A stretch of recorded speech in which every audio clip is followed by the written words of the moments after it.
3 days ago was the 19th anniversary of the show that I'm about to review. Wow, I can't believe it's been this long. I feel kind of old. 50 years after a retired Bruce Wayne gives up the mantle of the Dark Knight, a young man named Terry McGinnis, another child of tragedy, stumbles onto the former hero's secret and is taken under his wing to become the new protector of Gotham. Batman Beyond was the last hurrah of a golden age of Saturday morning cartoons as far as I'm concerned. Now, at the time, as a little kid, when I saw the promos for the show around early 1999, I didn't know what to think. The idea that we were going to get a Batman show set so far into the future, where Bruce Wayne would be too old to be Batman and would be replaced by some teenager as the new Caped Crusader, just sounded very questionable to me. But I did give credit to Warner Brothers and Bruce Timm for taking a risk. And when I saw the first 2-part episodes of the series, it really surpassed my expectations, and I knew that I was in for something great. It still had the writers from Batman the Animated Series.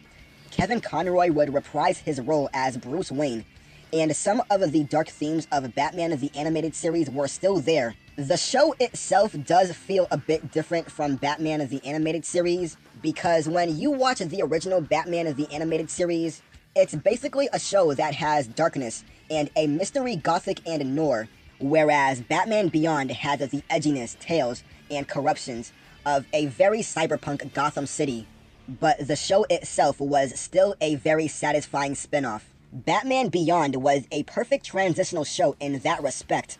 The need for cartoons to start aiming for the bread and butter, that is the kids of the parents with a massive toy cereal budget, is apparent. As one who watched the evolution of Batman the Animated Series through the 90s, from the beautiful black paper aesthetic from the original series to a much simpler, geometric, streamlined one borrowed from Superman the Animated Series, it's a shorthand aesthetic that Batman Beyond carries over. With all that in mind, it's kind of a minor miracle that Batman Beyond is as good as it was. Bruce Timm took a huge risk of inventing a punk kid to become the Caped Crusader, but instead of forcing that on their fanbase, instead it becomes the underlining basis of the whole show. The fact that Terry McGinnis is a complete novice. He has a very solid foundation rooted in the gymnastics and incentive handled on the technology of the new truly badass Batman costume.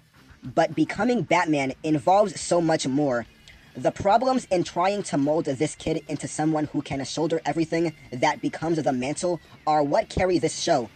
As such, the show is easier to appreciate as a 3-season arc rather than individual stories. As individual stories, Batman Beyond offers settles for merely entertainment, but it's the tiny moments that stand out. The moments that keep fans engaged past the fanatic. Often extremely well-executed action are the ones that put on the generally crotchety Bruce Wayne. For Terry McGinnis' willingness to forgive Victor Fries, an extinct that turns out to be right, to Bruce Wayne reaming for him to be beating the hell out of the suspect villain, only to find out he's innocent. The story is full of stopgaps of great character choices that make the often maudlin, easy plots in the first season and a half so much easier to forgive. The series over-relies on past heroes and villains too much on the first season, but stuff like the ultimate fucked up state of Bane, Barbara Gordon taking up her father's post, and her interracial relationship are rather special touches that enrich the mythology of instead of throwing a blind caution to it. Later in the series, Terry's given what could have been the creative death in the form of a sassy black sidekick named Max. Thankfully, the showrunners are too smart to fall into the pitfalls here, and Max is actually smartly written. In the special features, there's a discussion about an unproduced episode that would have actually made Max a love interest, but that to me would come off a bit too forced. I would much rather have Terry McGinnis and Max just be really good friends, but that's just me. Now, here's where I get to what I feel is a bit of a problem for the show. The problem with it all is that it takes a long stretch of a time for the show to establish its own identity as a result. The character of Ink is a good starting point, as she's one of the stronger members of the New Rogues Gallery. A few new villains offer a grand action opportunity. The highlight of the whole show is the fight with the sound-altering villain Shriek, conducted in a total silence, the climax of which leaves Shriek death of the rest of the series. There's no raising tragedies like the two-part episode of Two-Face, or Poison Ivy cloning a traditional family out of plant matter just to be left alone, or the imagined but still harrowing tale of crime fighters of Gotham react to Batgirl's death. Blight, the man who killed Terry McGinnis' father, is as close as the series gets, but he's dispatched in Season 1, and I found that very disappointing because I felt that Blight could have been a great villain throughout the entire series of Batman Beyond. The series still shoulders on through its downfalls. However, it does its numerous highs. Later in the series, Terry's exploits ends up being easy based around the villains targeting its high school classmates, or every kid younger. There's a particular focus on the effects missing on the onward children have on their often dysfunctional families that actually end up hitting the mark every time.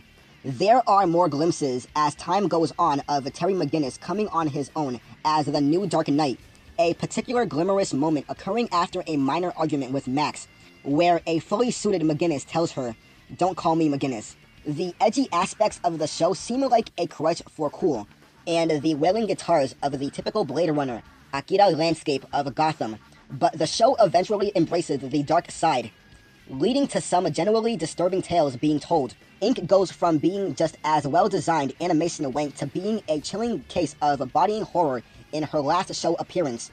An episode involving the origin of Bruce Wayne's helper dog. Ace pulls a surprising few punches in showing off her undergrounding dogfighting ring from which he came, and a very simple level of the list of guest stars that managed to carol on this show would be impressive by the prime time standards. Unfortunately, the series does closes out with 3 discs with a whimper, as the production team had no idea they would get a 4th season or not, leaving the series with only 3 seasons unresolved with a descent. The elephant in the room, which ultimately suffers for including the return of the Joker direct-to-video movie, and the Justice League Unlimited finale, epilogue, an episode in which wraps up the Bruce Timm Paul Dini run of the DC animation altogether.